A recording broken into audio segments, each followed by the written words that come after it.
उत्तर प्रदेश में कोई दंगा नहीं हुआ, कोई दंगा नहीं हुआ।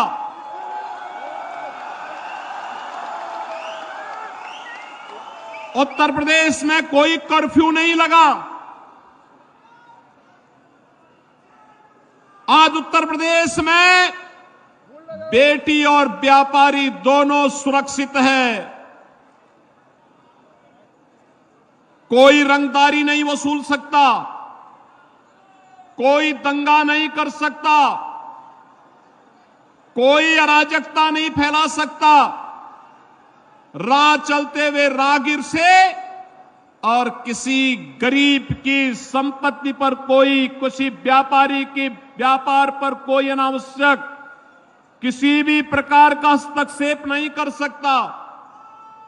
और बहनों और भाइयों, सरकार की योजना का लाभ हर गरीब को, हर किसान को, हर नौजवान को, हर महिला को बराबर यूपी के अंदर मिल रहा है। लेकिन बंगाल उससे वंचित क्यों हो गया? बहनों और भाइयों, ये बंगाल हमारा, जो भारत को राष्ट्रगान और राष्ट्रगीत देता है, जो बंगाल कभी भारत को संदेश दिया था, स्वामी विवेकानंद ने दुनिया के मंच पर चढ़ करके कहा था, गर्व से कहो हम हिंदू हैं, वह बंगाल आज हिंदू विहीन करने की साजिश का शिकार कैसे हो रहा है। और बहनों और भाइयों, मैं यही कहने के लिए आया हूं, ये कांग्रेस हो या तृणमूल कांग्रेस, ये साजिश के तहत दो प्रकार की साजिश बंगाल के लिए कर रहा है। एक, आपकी डेमोग्राफी को कम करने की एक कुत्सित चेष्टा इनके द्वारा की जा रही है।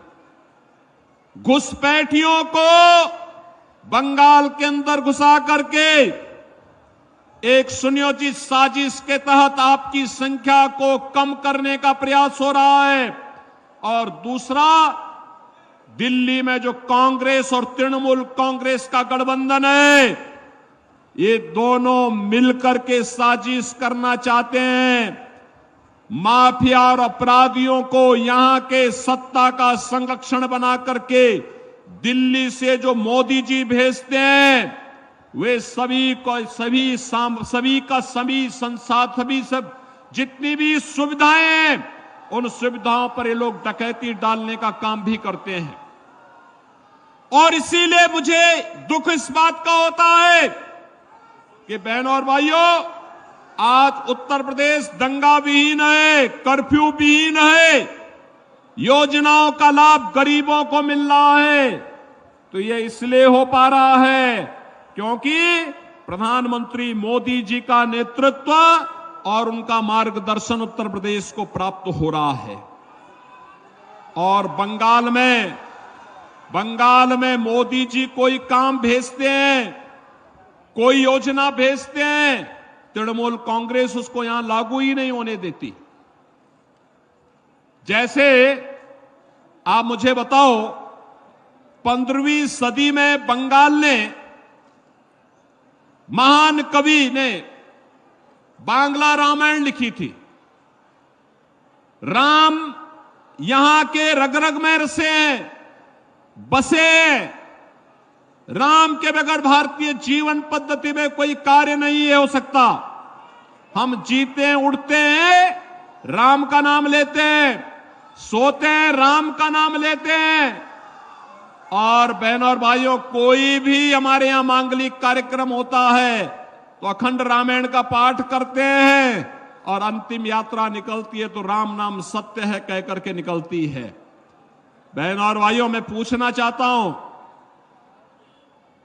जैसे यहां पे राम की पूजा होती है, ऐसे ही उत्तर प्रदेश में मां दुर्गा की पूजा होती है, बड़े बड़े अनुष्ठान के साथ। जैसे बंगाल में होती है, वैसे ही मां दुर्गा का अनुष्ठान, बंगाल से ही गए हुए कलाकार वहां मूर्ति बनाते हैं, वहां पे अनुष्ठान होते हैं, बड़े बड़े आयोजन होते हैं, बड़े बड़े पंडाल लगते हैं, भव्य आयोजन होते हैं। लेकिन न तो रामनवमी के अवसर पर और न ही नवरात्रि के अवसर पर ही उत्तर प्रदेश में कोई दंगा नहीं होता।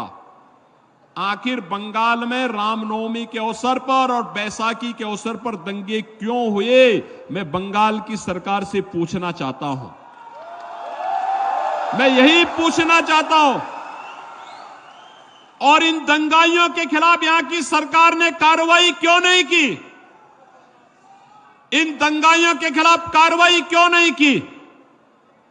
बहनों और भाइयों, अगर ये दंगाई उत्तर प्रदेश में इस प्रकार से अत्याचार करते, अब तक मैं इनको लटका करके, उल्टा लटका करके ठीक कर देता।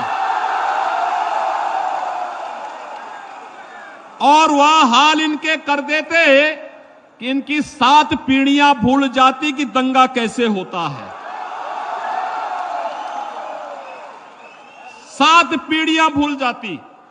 और यही कहने के लिए मैं आया हूं, आपसे कहने के लिए, अबे अगर आज हमें सोनार बांग्ला चाहिए तो मोदी जी के नेतृत्व में भारतीय जनता पार्टी की सरकार को लाइए, भारतीय जनता पार्टी के कमल छाप को जिता करके भेजिए। बहनों और भाइयों, आपको भारतीय जनता पार्टी आश्वासन देती है सुरक्षा की।